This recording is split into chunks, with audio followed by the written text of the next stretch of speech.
Hello friends, a very warm welcome to Ansarkari. I'm Vikas Bhardwaj. We have already discussed in details about who Max Weber was.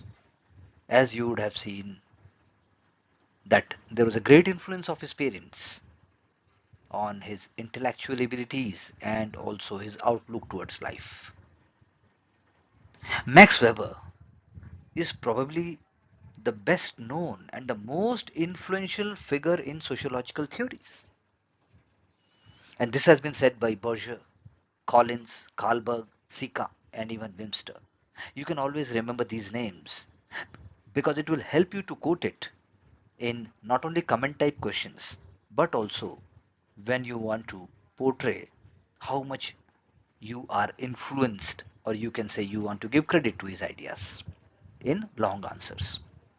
But the question arises, why Weber's work is so varied and why it is subject to so many interpretations, and how it has influenced a wide array of sociological theories. Why is it so?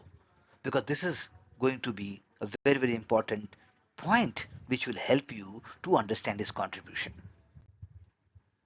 We agree that when we say that Weber had a strong influence on different sociological theories, what are they? For example, structural functionalism, which we will be reading later by Talcott Parsons' work. It is seen very important to conflict tradition. I'm just giving you here nomenclature. You can just note it because when you'll be getting an answer, you are supposed to write this. By Collins, and to critical theory, which was shaped almost as much by Weber's ideas as well by Karl Marx orientation, because critical theory, when we say, then you have to bring those contradictory elements which are also reflected by Jürgen Habermas, because he is the one who is a major inheritor. That means he went on to put lot of ideas and push into critical theory tradition. A critical theory tradition will always be questioning the existing ideas. It will be trying to bring an empirical and analytical analysis of different kind of dimensions. So, apart from this, symbolic interactionists also were affected by Weber's ideas, for example, on verstehen, as well as by others. Weber's ideas also. Similarly, Alfred Schutz, he will be powerfully affected by Weber's work on meanings and motives, and in turn, he will be helping, that means Alfred Schutz will be playing a very important role in development of ethnomethodology. Rational choice theorists will also be similarly acknowledging their debt to Weber, as said by Knockus. And you can say that Weber is so much impactful on certain sociological developments and theories later that there is need for clear understanding when we want to understand what actually Weber said. That is Weber's substantive and theoretical ideas. It is very important to understand that Weber was opposed to pure abstract theorizing. Okay, he was opposed to pure abstract theorizing. He believed that his theoretical ideas, or he worked what we can say that his theoretical ideas are embedded in his empirical but historical research. That is what we are going to explain. So one can say that Weber's methodology is going to shape his research. And the combination of both methodology and research is lying at the base of his theoretical orientation. That means the theoretical orientation of Weber is reflecting, or it can be understood through both the methodology and also the research used by Weber. On these lines, let's first see what methodology he is using. In basic terms, we are trying to understand. For example, history and sociology, very important to understand what he is thinking about history, how he is bringing ideas in sociology. Because Weber, as a student, his first academic job was in law, but his early career was also dominated by his interest in history. Weber moved in the direction of new field of sociology. Okay, we are saying new field because at that time sociology was not so much prominent like a very, very powerful discipline.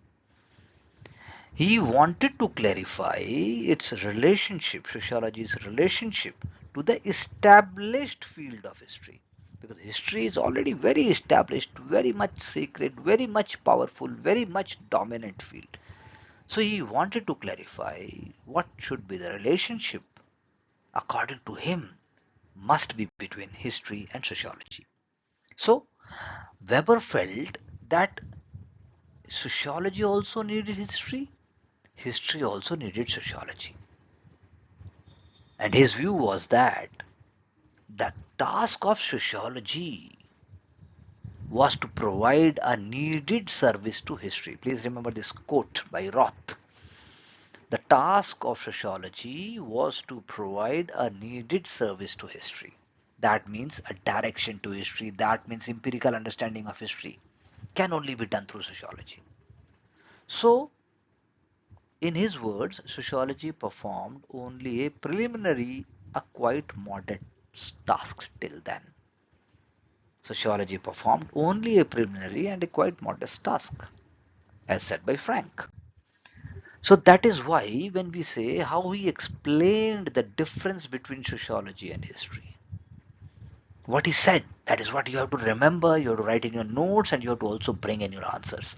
Sociology seeks to formulate type concepts and generalized uniformities of empirical processes.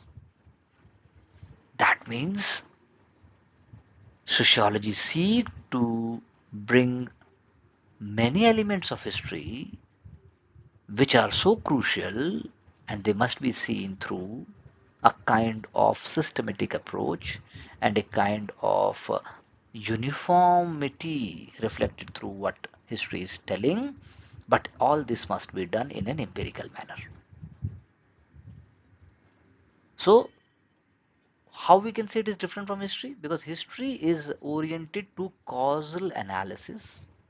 Why something happened, why that war happened, why certain king became more powerful, and explanation of individual actions, structures, and personalities, like the great role of Shivaji Maharaj, Chhatrapati Shivaji Maharaj.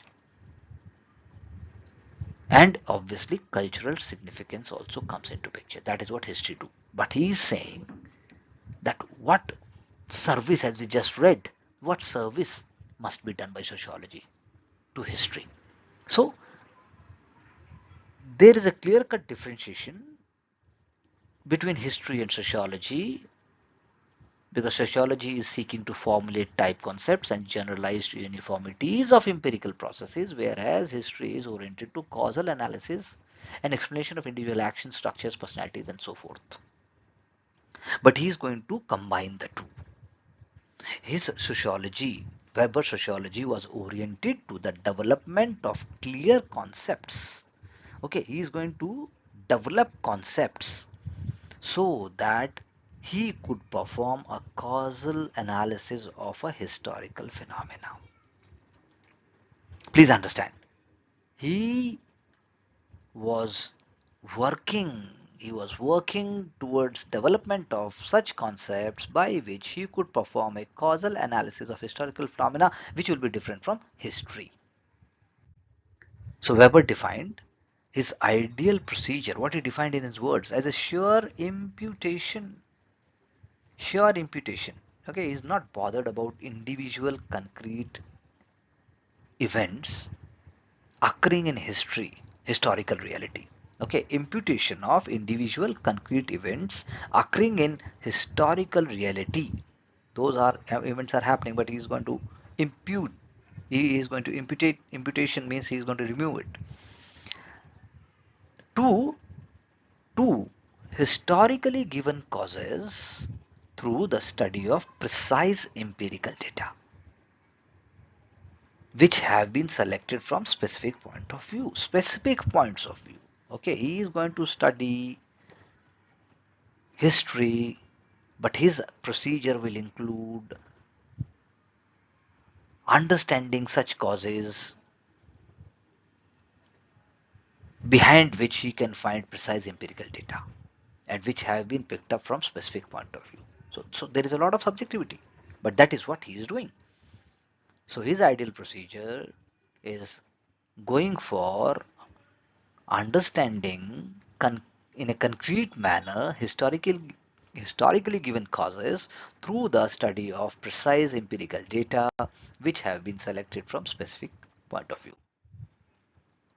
So can we think of Weber as a historical sociologist? Since we are now thinking and working upon understanding that he is going to study history but in a different way.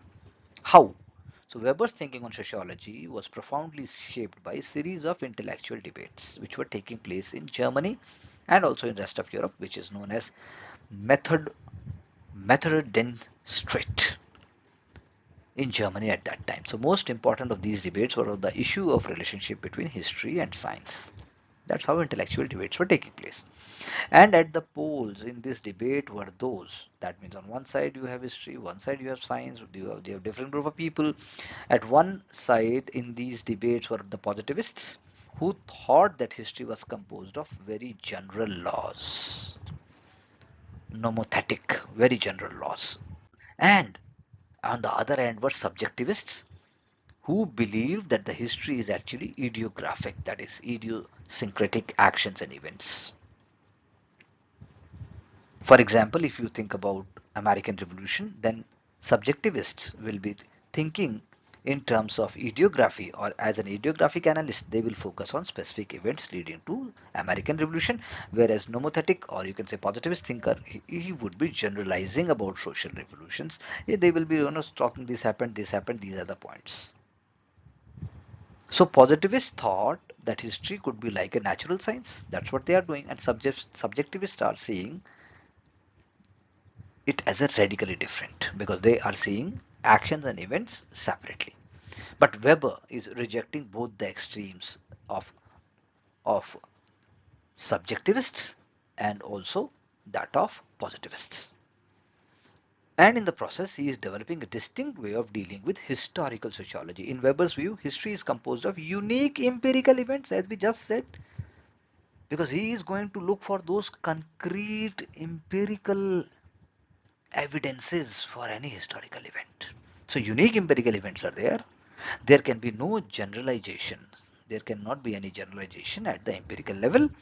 And sociologists must therefore separate the empirical world from the conceptual world they construct. He is very much bothered about the empirical world, and he is very much keen to separate it from the conceptual world.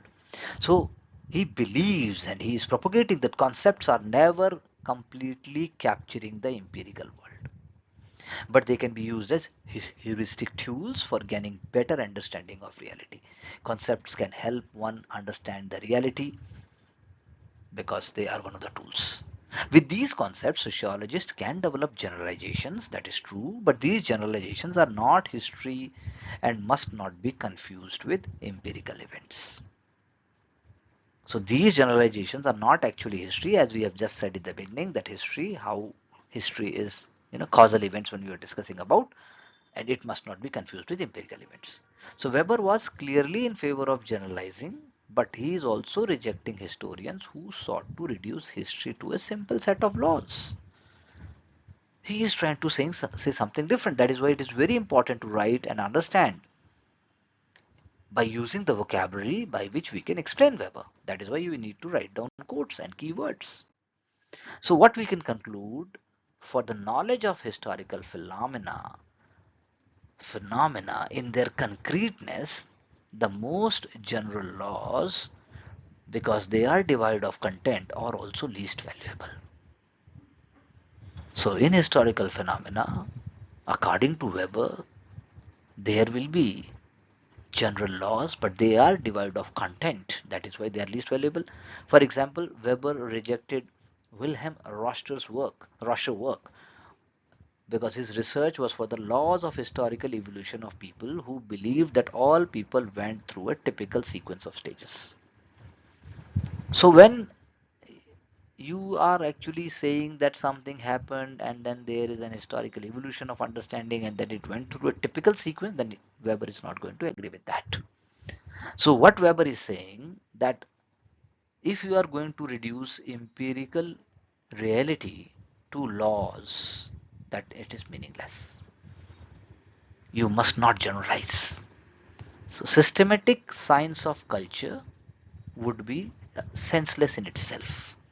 You are bringing a kind of a systematic approach or a scientific approach to culture, then it is senseless because it is going to leave out those empirical, those concrete, those unique phenomena and points by which you can understand why something took place and what kind of consequences were there. So that is what is reflected in the specific historical studies of Weber. For example, in his study of ancient civilizations, Weber admitted, though in some respects earlier times were precursors of the things to come, but the long and continuous history of Mediterranean European civilization does not show either closed cycles or even linear progress. Something you can just can't say that this happened and that will continue keep on happening. Sometimes phenomena of ancient civilizations have disappeared entirely and then came to light again in a different or a new context. And that is how he wants to see historical phenomena through the lens of sociology. So he is rejecting opposing views of German historical scholarship, and Weber is fashioning his own perspective, which constituted fusion of two orientations. Weber felt that history, that is what we have been talking about, historical sociology, was appropriately concerned with both individuality and it is also concerned with generality. So the unification was accomplished through the development of utilization of general concepts. This historical sociology, how he can study or how we can say that it is different from sociology and history by developing such tools or you can say such concepts which are called as ideal types. And ideal types are used to study particular individuals, events, or societies. So, these general concepts are to be used to identify and define the individuality of each development, characteristics which made the one to conclude in a manner which is different from the other. That is how it is different from history also. So, thus, done, one can determine the causes which led to the differences because everything is at the end is different. What are the causes for it? You can empirically, historically, in a concrete way identify it. So, in doing this kind of causal analysis, Weber is rejecting the idea, at least at the conscious level, of a single causal agent through the history. He is not believing in the fact, and we have been repeating this point if you go back and understand again. He is instead using his conceptual arsenal to work various factors which are involved in a historical case and therefore their causal significance as said by Roth. So you can always quote it. So what we have understood is that how Weber is very unique in his methodology, how Weber is developing the idea of, you know, history plus sociology, how he is creating the base for ideal types. By understanding these concepts and ideas, I'm sure you can really appreciate Weber when we are picking up further understanding of his contribution and different concepts. So keep working in a sincere, in a very free flowing manner, challenge your limitations like the way Weber did, and get to the glory of success because that is the only way to realize and reach your potential. Thank you very much for watching, reading, writing with Ansarkari with us.